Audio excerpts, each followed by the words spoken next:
different. What I've been doing this summer is weekly, I've been trying to post a garden tour of my garden here in South Central Indiana. We live on 0.3 acres in town. As you can probably hear as I'm trying to talk, you can hear the cars on the highway and sometimes you can hear the neighbors. So everything's looking pretty much the same as it did last week. Today I had to clean out the chicken coop anyway, so I wanted to kind of show you guys that process and show you that it doesn't take very long. I'm sure it's going to take me less than 10 minutes, but I don't know. I'm gonna time it so that way you guys can see that. And I want to show you that process, and then I want to show you guys my coop that I built along with my brother and my dad and my husband. I designed it, but I didn't have any kind of plan or any kind of blueprint. I just knew that I had some materials that I could get, like some from family members, that would help with the cost. And I knew I wanted it to be small, but I wanted it to be able to keep about 10 chickens. So if you guys are new here, I'll back up and tell you the story about last year, how I came into this homesteading type situation. So we were in quarantine. It was, you know, COVID had just started. We didn't know what was going to come in, you know, how this was going to turn out. I decided I had a little bit more time on my hands, so I decided to order some chickens, and I was able to order them online and started dreaming up a garden and started watching some garden tours and garden videos and getting some inspiration about that kind of thing. So then, you know, once the chickens came, we knew we needed a coop, obviously, so we started building our coop while our chickens were still small and still in a brooder. And that's how we came up with this design. So like I said, I didn't use any kind of blueprint or anything. It was just kind of what made sense in my mind. So I knew we had 6 4x4 posts, and to incorporate those somehow, because I wanted it to be sturdy. And in my mind, I was thinking about the 2x4s going around the 4x4 posts and how that would work.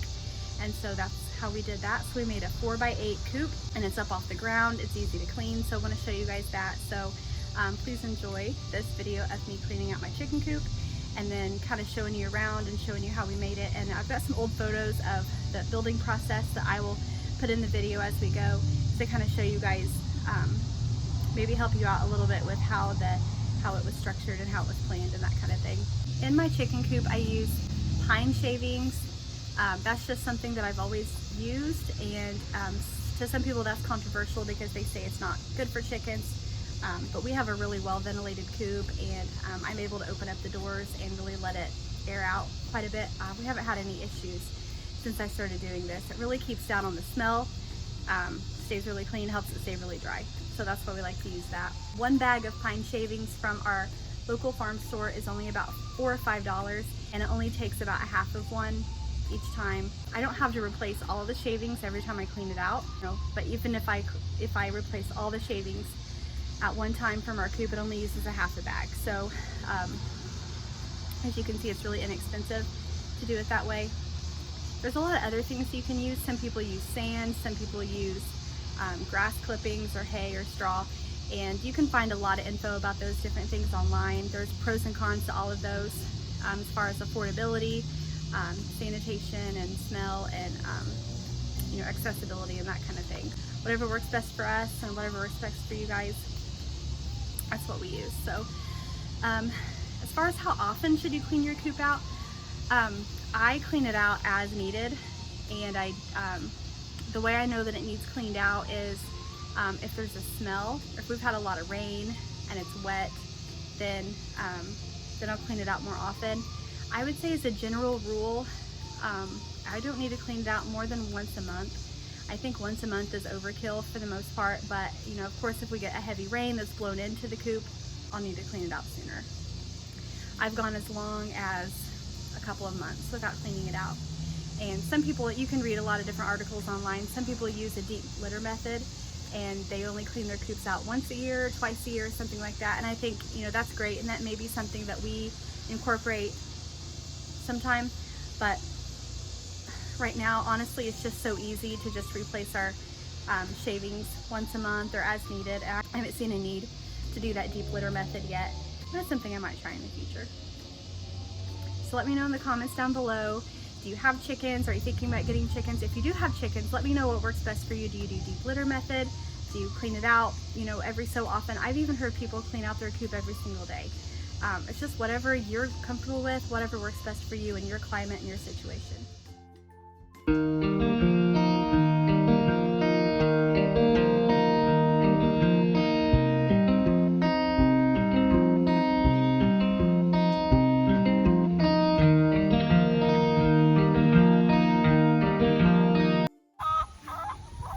Here's where we put most of our chickens.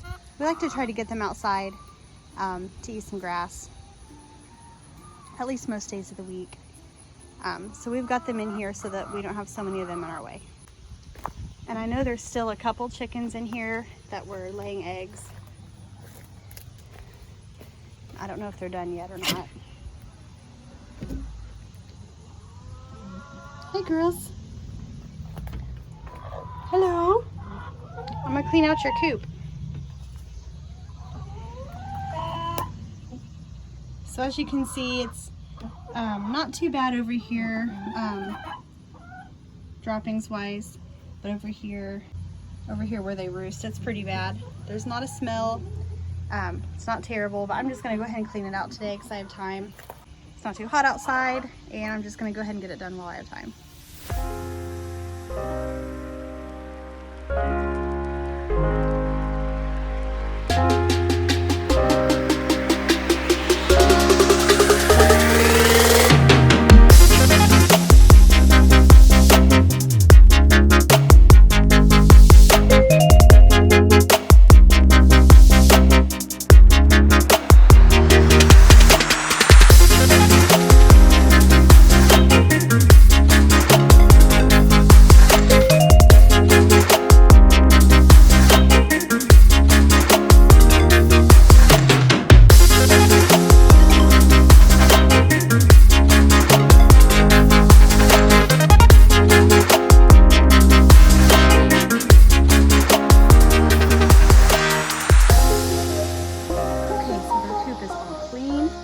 That only took me about 7 minutes from start to finish.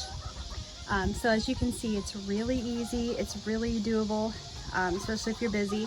And so I'm going to give you guys a little bit of a tour of this coop, show you how simple it is.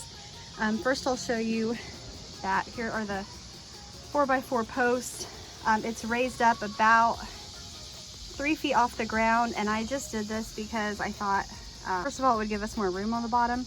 Second of all, I wanted to keep the posts up off the ground because of if any moisture were to get on the wood, it would cause it to decay faster.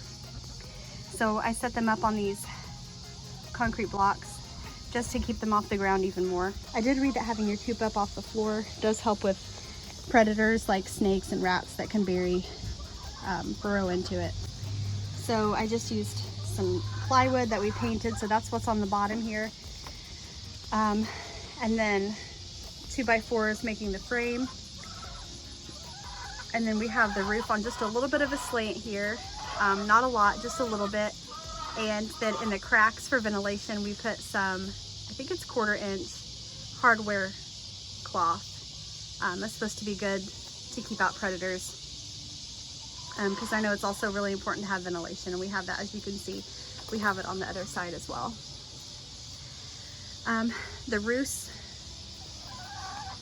are really simple. They are just 2x4s that we screwed together to give them just enough space to roost, so they can roost on that back one over there, or they can roost on these two coming forward.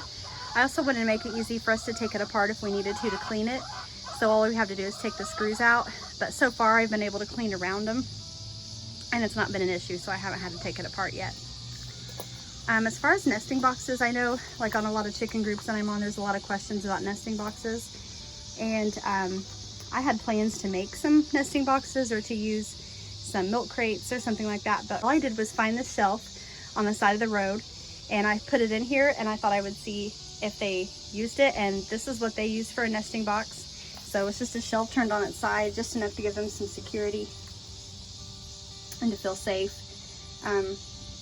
And I have one that, you know, some of them that use this end and some of them that use this end. So that's worked really well for us. And as you can see, I've got pine shavings on the bottom. There's some controversy regarding pine shavings. I have not found it to cause any issues with my birds. Some people say that, you know, the chemicals that it gives off isn't good for them, but that's what works for us, and that's what we use. It keeps the smell down, stays pretty dry in here, and that's what we like to use. As far as the doors, so something else that I had in mind was that I knew I wanted something that was going to be easy to clean. So that's one of the reasons I had it lifted up off the ground a couple of feet, because we don't have to bend over to rake it or anything like that. And then I wanted something to where I could open it up and clean it easily. So this whole entire wall is doors that we created. So we just open them up and we take a rake and rake out what we want, and then we can just put in fresh stuff.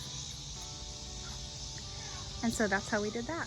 And something I like to do when I clean their coop out is I like to put some fresh herbs in there, because I heard that it helps with insect control and it helps with flies and that kind of thing. So I have some basil and some lavender that grows around my house that I'm going to put in the coop.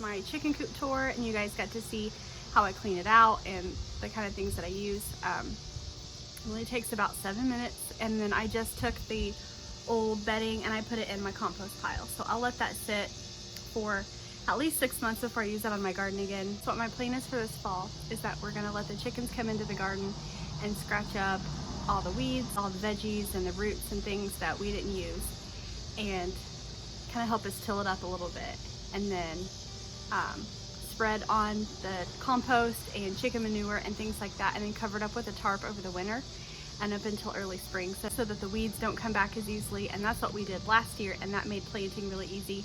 That's more of like a no dig or no till method, and that's something that I'd like to incorporate next year when we move, but I don't know if we'll be moving during planting season or after, you know, May, or you know what that's going to look like yet. So I hope if anybody's thinking about getting chickens or having chickens, especially in town, that is helpful for you. I don't have like a blueprint or anything like that. You know, you don't have to have anything fancy, or you don't have to know exactly what you're doing. So it's just important that you just go ahead and start, and you just kind of make adjustments as you go. Sometimes that's not the best way, but I find myself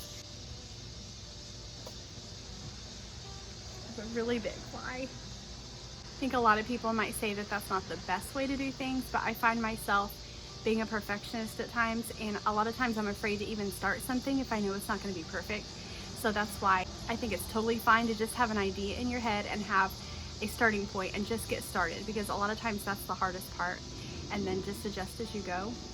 And that's what we did with this coop. I had the help of my brother and my husband and my dad, and we just kind of put it together, and it turned out really great. It's not perfect, but it has served our purpose. So I hope that's helpful for you guys. If you like this kind of thing, please like and comment so that I know.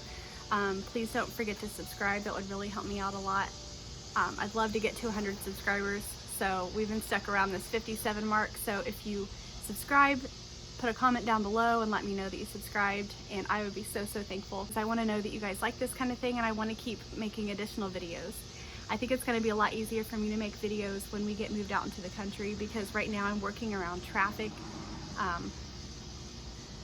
the noises from the highway and the neighbors, and it's a little bit more difficult to video where we're at now. So I plan on having a lot more content available for you guys.